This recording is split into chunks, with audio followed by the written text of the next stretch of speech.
충청남도 천안의 공사 현장. 이곳에서 일하는 20대 청년. 그는 휴대폰을 보고 있었습니다. 대기업 서류 탈락 문자.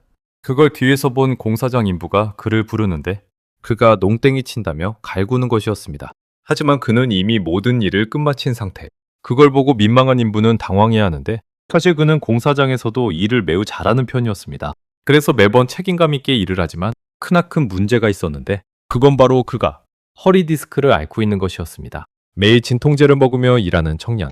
하지만 허리 통증은 나아질 기미가 보이지 않고 6개월간이나 그를 괴롭히고 있었고 그게 걱정된 소장이 허리에 대해 물어보지만 그 이유는 목수가 부족해 원래 목수였던 그에게 일을 시키기 위함이었습니다. 어느 정형외과.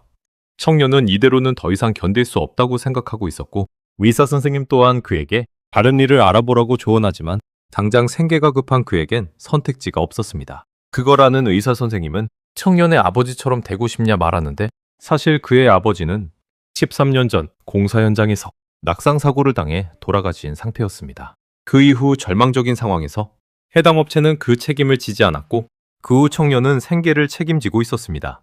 200만 원을 강혜정에게 이체하는 의사 선생님.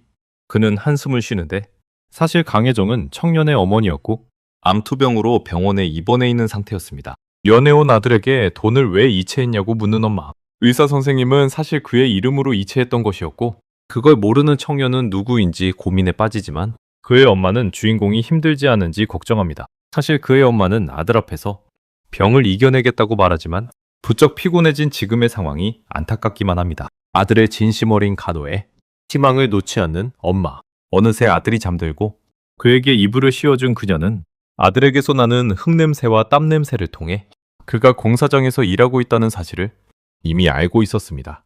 너무나 미안하지만 할 수 있는 게 없는 엄마는 눈물을 흘리는데 다음날 현장 소장은 출근하는 그에게 말을 거는데 함께 온 공사장 인부의 상태가 안 좋아 보입니다. 어제 밤새 술에 취했던 인부의 몸에서 냄새가 나자 소장은 씻고 오라며 화를 내고 홀로 남은 주인공에게 허리는 어떠냐고 묻습니다. 그 후 다시 일하게 된 그는 도착한 휴대전화 메시지를 확인해 보는데 뜻밖의 메시지에 놀라는 청년. 그에게 도착한 메시지는 대기업 서류 전형 합격 문자였습니다. 그와 동시에 갑자기 그에게 미지의 창이 나타나는데 그걸 보고 놀란 그는 갑자기 자신의 앞에 나타난 글자를 읽게 되는데 당신의 소원이 이루어졌습니다. 과연 무슨 소원이었을까요? 만능 사원 전설이 되다. 네이버 웹툰에서